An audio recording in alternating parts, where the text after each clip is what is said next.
Hi, my name is Ania. I'm an associate professor of economics and strategy at the Rady School of Management at UCSD. And today I'm joined by the other Anya at our uh, business school, and this is Ania Jaroszewicz. She's got a lot of very interesting ideas. She comes from marketing.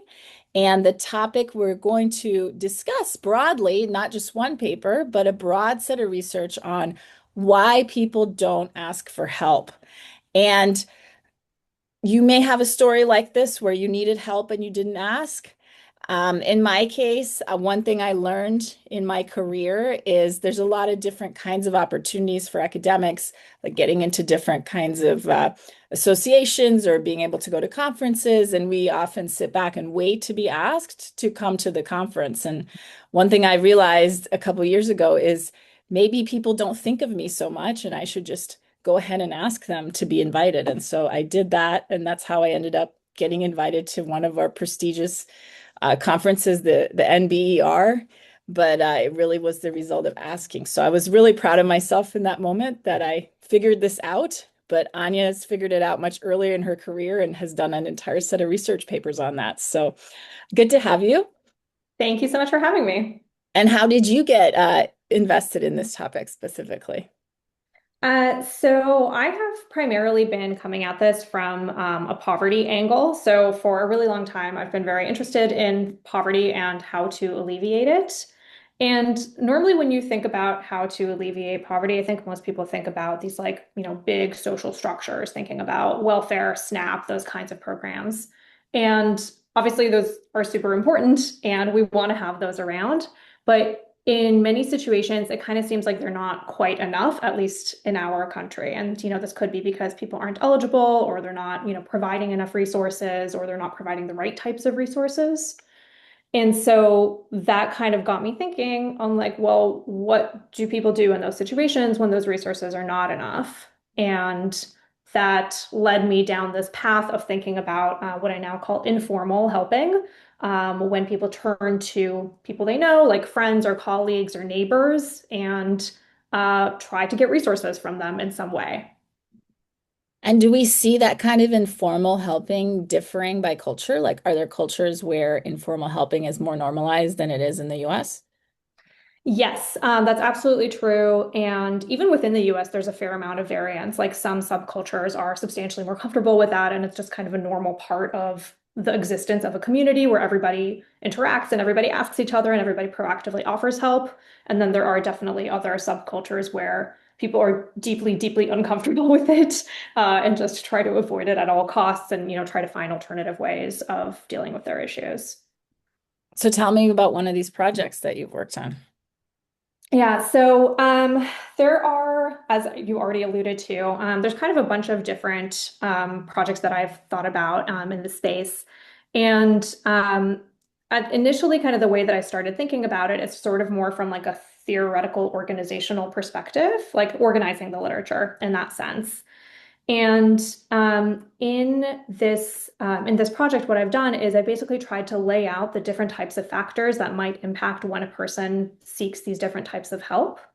And so the way that I tend to think about it is thinking first about like formal help. So thinking about things like policy, sorry, not policy, like welfare programs and so forth. Like why might people not ask for that? There's a ton of literature in economics on this topic. This is generally called like the take-up literature. And so within that literature, we tend to see that there are sort of like three main buckets of factors that matter for people. So there's things like, first of all, beliefs. Like, do people know that there is help available to them? What do they think in terms of like how difficult is it going to be to get? How likely are they to get it, and so forth. Then there are preferences, which is basically like I think of this as if help magically fell from the sky, would you be better off or worse off? And so there's lots of reasons why people might actually be worse off in these situations, perhaps because of things like stigma or identity. They might not want the help. And then the final piece of this is action. So if you assume that you know that there's help available and you want this help, you might still not actually take the action to get the help because of things like it takes a lot of time and energy, and it's annoying to take 3 buses to get to the welfare office and so forth. And so people may not do it for that reason. And so That's kind of like the existing literature in economics. And a lot of my work has kind of been trying to figure out to what extent those things do or do not apply to informal help settings.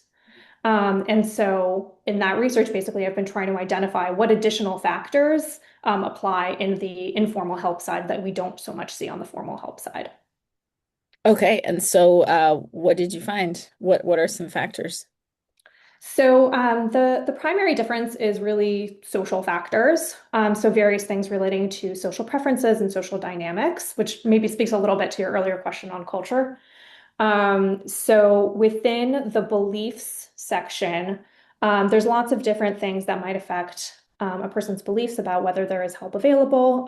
For instance, like how willing a person is going to be. How do we read social cues on like, well, I hinted that I wanted help and then you didn't offer, so maybe that means that actually you're not willing to help me. There's some things relating to preferences. So things around like, well, I don't want to be indebted to you, for instance, or I know that you also need the resources, and so I don't want to take those away from you. And then there's the action part, which, like, personally, I think is the most interesting, which is just the actual conversations. Like, how for a lot of people, myself included, it's like deeply uncomfortable to ask people for things. And Hmm. so, trying to understand how people navigate those kinds of dynamics and figure out, like, how do I ask this in a way that, is not going to put you on the spot, is not going to make me feel bad if you say no, and is generally not going to turn this into like a big awkward conversation that I don't want to have. So how frequently are people getting informal help in these low-income kind of pockets? That is a very good and very hard question, as it turns out. I think the data on this are actually surprisingly terrible. There are some articles and researchers who have gone into these communities and tried to like document very carefully how frequently people are asking and what they're asking for and those kinds of things. But it's actually remarkably scant, and I think honestly that's part of the reason why this topic is so hard to study, particularly in a sort of standard economic way. So we think it happens, could not give you an exact number on how frequently. So we can't use observational data to try to understand how people ask for help. And that's where these experiments come in that you do. And so your experiments are mainly online experiments or in a lab? Yeah, so primarily, yeah, online/lab. I have some work in the field, but for aforementioned reasons, they tended to be quite a bit messier. Right. So you have people log in to the experiment website, and then what do they do there? How do you evaluate whether they're willing to ask for help? Yeah, so I can tell you about one specific project where I look at a sort of set of hypotheses on why people may not offer help proactively and why people may not ask. So this is kind of looking at like both sides of the helping interaction. And is And this broad, is this specific to poverty, or are we now just broadly trying to understand help requests? good question. Yeah, so for this particular project, it's like it's broader. So it's a basically I structure it such that people are in a need. So they're not Gotcha. necessarily coming in with some sort of like existing need. I've just created the need for them. So this allows me to more effectively control for different things that might matter. And is your view that the mechanisms that might drive someone to be hesitant to ask for help are um, generalizable across settings? Like someone who's in need of money because they've lost their job is similar to someone who is in need of mentoring at a work setting, is similar to someone who needs help watching their dog. Are these all kind of, do they share a common theme? I think in some ways they do share common themes, but there are certainly differences across them. So even thinking from like the existing literature, some of those are going to be inherently kind of more stigmatized than others. Like if you're poor because you think you mismanaged your money, you might be substantially less likely to ask than a situation where you're poor because you got robbed, for instance. Hmm. And probably both of those are going to be more uncomfortable than asking someone to watch your dog. But I think that there are some psychological factors that still affect all of these different kinds of situations in somewhat similar ways. So that's interesting what you say about stigma. So you might imagine during the LA fires last year, when people who were affected by the fires because it was outside of their control may have been more willing to ask for help from friends or neighbors because they didn't have that same stigma. And as well, there was a social norm of everybody was kind of in this boat of needing help, right? So that's really interesting that it varies by context like that. Yeah, I think that's a really good example. And anecdotally, it does seem to be the case if you look at like crowdfunding, for instance, like people are substantially more willing to donate to these kinds of causes where a lot of people are affected, maybe partly because of like media and saliency and so forth, but also because in those situations, it is often some sort of external force that made people be in need rather than something that was like their own fault per se. Right. That's interesting. And so then you have student or not students, you have people, they log into a website and you're putting them in a situation where they need help. So what does that situation look like? Yeah. Okay. So it in most of the studies that I do, there's kind of a sort of structure where people come in and they get put into pairs, where one person is going to be relatively low resource, and another person is going to be high resource. And so generally, these resources are something like lab tokens, which don't inherently have much value aside from the fact that they can then translate into money, which does have value.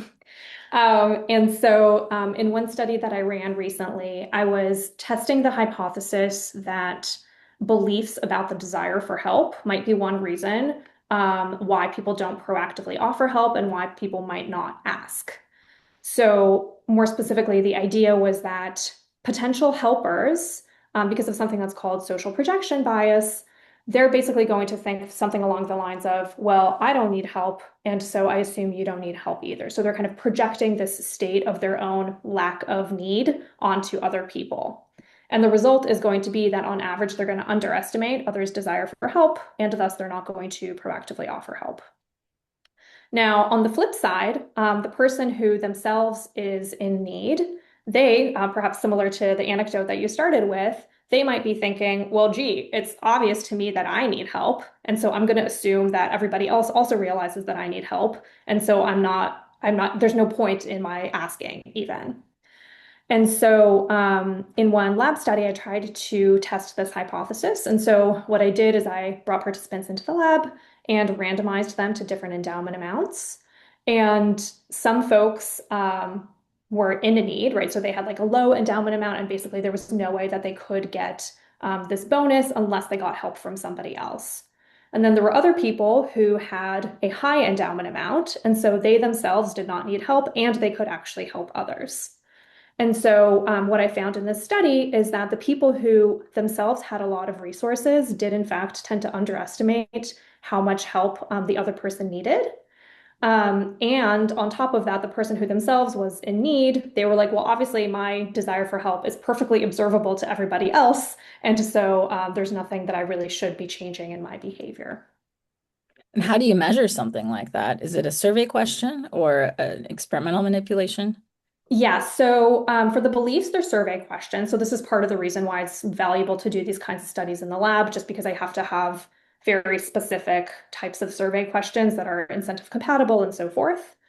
And then basically I take for there's also a behavioral component for the would-be helper. And so in this particular study, what I did is after I measured everybody's beliefs, I also randomly debiased some of the potential helpers. And so basically what I did is I tried to shift their beliefs and correct for the fact that they were wrong about how much help their partner needed. And I found that once I shifted those beliefs, those participants were substantially more likely to then subsequently help. So that allowed me to show that A, these beliefs matter for affecting behavior, and B, it is actually possible to debias people in some situations. Okay, so just to sum up, we don't ask for help because we believe people are already aware that we are in need of help and have chosen not to help. I think that's a really important point. And then likewise, we tend not to help others because we project our own being well off if we are kind of our own set of socioeconomic or kind of structured status or whatever onto others as well. And so we just don't think about it very much. And so asking has two kind of benefits. Asking for help. One is debiasing the beliefs, because once you ask, people are made aware that you're in need. And then two is the actual ask.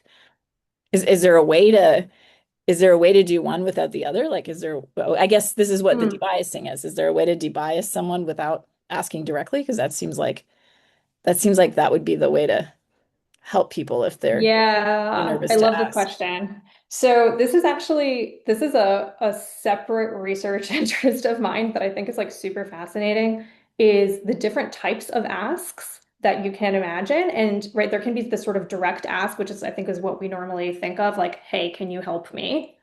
But then there's also this whole class of much more subtle communications, which is like hints, basically Mhm. like, gee, I'm really struggling with this thing. And then you just like wait to see if maybe the person gets the hint that you would like to get some help. And so I think that that's, depending on your communication preferences and style, that may or may not be something that a person responds well to. But I think that is something that a lot of people gravitate towards exactly for this reason that you're mentioning, which is like you want to make it known that you need help without necessarily being super explicit about it. Okay, that's interesting. And then you might get frustrated if the other person doesn't read your cues.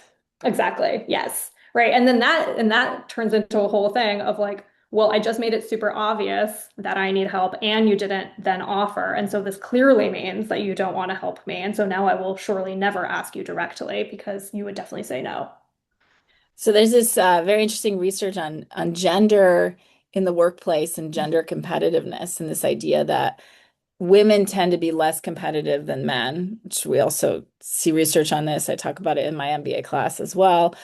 And then on the flip side, though, if women act competitive, it's kind of a turn off. Like women shouldn't be as competitive because on the supply side, like on the employer side, maybe they don't want to see women asking for promotions and so on. And so does these direct asks for help? Do they have these kinds of like is the person being asked then having a negative reaction to that in some cases as well, or is that not something that you've looked into? Yeah, that's a really good question. I have not looked into this, and I think that it does certainly seem possible that people would have different reactions to this. I think actually for gender in particular, women do tend to be more comfortable with asking than men, particularly in some domains like finances. Like women are more comfortable with that than men. And so I don't know if like backlash would be different for men and women for those kinds of asks. But I do think that there are definitely situations in which there is backlash for asking. And that's something that, is probably a function of like what the particular ask is. So like, is this a reasonable ask? Is this Mhm. something that like, you've thought carefully about what kinds of costs it's going to have on the person you're asking, or are you kind of just like asking for stuff because you feel like it without considering, what the costs are to the potential helper? And so I think that that may be one particular area where it would be like particularly noticeable for there to be backlash for a direct ask. Interesting. So you mentioned having done a bunch of these experiments. What's another finding that you think it's important for us to know about? Yeah, so I think one kind of a non-finding in a sense is that I think it's actually substantially harder to overcome these things than I initially thought. So I think when I first embarked on this journey, I was like, clearly people should be asking more. This is going to be trivial to help, to help people figure out how to do this. And I was so optimistic. And as it turns out, people are very, very staunch in their ways. And so I've actually, one kind of unfortunate recurring theme of a lot of my research is like a lot of failed attempts, frankly, at trying to get people to ask for help more often. And in many situations, basically what I'm finding is that, you take all of these existing findings from the literature and you're like, clearly this would suggest that if I applied it into this asking domain, that I would be able to get people to overcome their discomfort with asking and then ultimately ask. And it turns out that it is not so trivial. And in a lot of situations, it's just like, I at least have not been able to get people to overcome this. So I think it's a very It's a very difficult behavior to shift. That's interesting. I mean, I think all behaviors are pretty difficult to shift, but this one seems like it should be easier, especially if it's driven by beliefs and you can change beliefs a little bit. Yeah, yes, I have been surprised. And especially because in some situations, it's like there are huge costs to not asking. And if you don't get help, like in some situations, like there are disastrous consequences. Like I'm working on one project that is on kidney transplants. And that's a situation where it's like you can, right, in most situations, people who need a kidney, they can either get a donation from a deceased donor or a donation from a living donor. And the living donor donation is better on all sorts of different dimensions. But if you talk to people about this, understandably, it is extremely uncomfortable to ask somebody for a kidney. And Hmm. so it's been nearly impossible to try to find ways of making that more comfortable for people and helping them identify, ways of finding a living donor. Yeah, I hadn't thought about these big consequences as well to not asking. Do you have any advice for people, for listeners here, what to do if they're facing this situation? Yeah, I mean, I think one conclusion that comes out of the work that I told you about earlier is that if you are a person who, in theory, could help, it is probably the case that you are underestimating others' desire for help. And so I think simply being aware of that and recognizing that, like, even though people are not asking, it doesn't mean that they don't want help. It could just be that they're uncomfortable with asking or they think that you already know. So trying to be aware of that and basically offer help proactively. And then on the flip side, if you are the person who is in need, again, just like being aware that, just because you know it doesn't mean that everybody else knows it, and trying to recognize that, maybe somebody's not offering because they think that you don't need help. And so if you try to make that clear to them, hopefully you can correct those beliefs and fix the situation. Super interesting and helpful. I think could be helpful in personal settings and with the workplace as well, and maybe even managers having this in mind as they train new employees and need existing employees to show the ropes to the new ones. A lot of cases where I think this could be really helpful for people to understand that they have this bias and hopefully correct it. Um, Yeah, I think so too. I mean, I think you should write a book. I heard there's a lot of books coming out now on every possible topic of That would be behavioral lovely for me economics too. interacted with self-help. So I think that's the next stage here. That would be great someday. All right. Well, thanks so much for talking to me. I know you have to go Okay, thank teach. you. Take All right. care. Bye. Bye.